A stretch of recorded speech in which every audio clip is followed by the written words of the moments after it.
যুদ্ধবিরতি চলাকালীন কৌশলগতভাবে গুরুত্বপূর্ণ হরমুজ প্রণালী দিয়ে চলাচলকারী জাহাজগুলো থেকে ট্রানজিট ফি আদায়ের পরিকল্পনা করছে ইরান ও ওমান। ইরানের আধা সরকারি বার্তা সংস্থা তাসনিম নিউজ এজেন্সির সূত্র দিয়ে এই খবর দিয়েছে সিএনএন। প্রতিবেদনে বলা হয়েছে 2 সপ্তাহের জন্য ঘোষিত এই যুদ্ধবিরতি চলাকালে এই নৌপথ ব্যবহারকারী বাণিজ্যিক জাহাজগুলোর ওপর নির্দিষ্ট হারে ফি আরোপের বিষয়ে দেশ দুটি একমত হয়েছে। তাসনিম নিউজ জানিয়েছে, জাহাজ চলাচল থেকে সংগৃহীত এই অর্থ পুনর্গঠন কাজের জন্য বরাদ্দ করা হবে। উল্লেখ্য, যুদ্ধ শুরু হওয়ার পর থেকে কৌশলগতভাবে অত্যন্ত গুরুত্বপূর্ণ এই নৌপথটি কার্যত বন্ধ রয়েছে। সমুদ্রপথে পণ্য পরিবহন ট্র্যাকিং তথ্য অনুযায়ী যুদ্ধপূর্ব সময়ের তুলনায় বর্তমানে এই রুট দিয়ে মাত্র 5% জাহাজ চলাচল করছে। তবে কিছু তেলবাহী ট্যাঙ্কার এই পথ ব্যবহার করতে সক্ষম হয়েছে।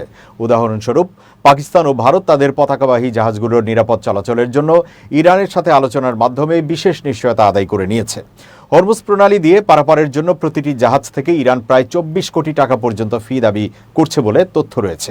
তবে এখন পর্যন্ত কোনো জাহাজ পরিচালনাকারী প্রতিষ্ঠান বা কোম্পানি এই বিশাল অঙ্কের অর্থ পরিশোধ করেছে কিনা তা এখনো নিশ্চিত হওয়া যায়নি। এদিকে যুদ্ধবিরতির আওতায় লেবানন অন্তর্ভুক্ত নয় বলে জানিয়েছে ইসরায়েলের প্রধানমন্ত্রী বেনিয়ামিন নেতানিয়াহুর কার্যালয়। বুধবার নেতানিয়াহুর কার্যালয় থেকে দেওয়া এক বিবৃতিতে বলা হয়, প্রেসিডেন্ট ট্রাম্পের 2 সপ্তাহের জন্য ইরানে হামলা স্থগিত রাখার সিদ্ধান্তকে ইসরায়েল সমর্থন করে। তবে শর্ত হলো, ইরানকে অবিলম্বে হরমুজ প্রণালী খুলে দিতে হবে এবং যুক্তরাষ্ট্র, ইসরায়েল সহ ওই অঞ্চলের দেশগুলোর ওপর সব ধরনের হামলা বন্ধ করতে হবে। বিবৃতিতে স্পষ্টভাবে উল্লেখ করা হয়, ঘোষিত এই 2 সপ্তাহের যুদ্ধবিরতি লেবাননের ক্ষেত্রে প্রযোজ্য হবে না। ইসরায়েলের এই অবস্থান পাকিস্তান ও যুক্তরাষ্ট্রের বক্তব্যের সঙ্গে সাংঘর্ষিক।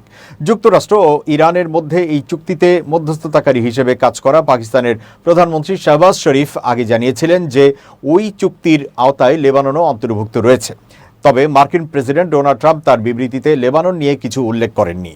যুদ্ধবিরতি ঘোষণার পর ইসরায়েলি নেতার পক্ষ থেকে এটি প্রথম আনুষ্ঠানিক প্রতিক্রিয়া।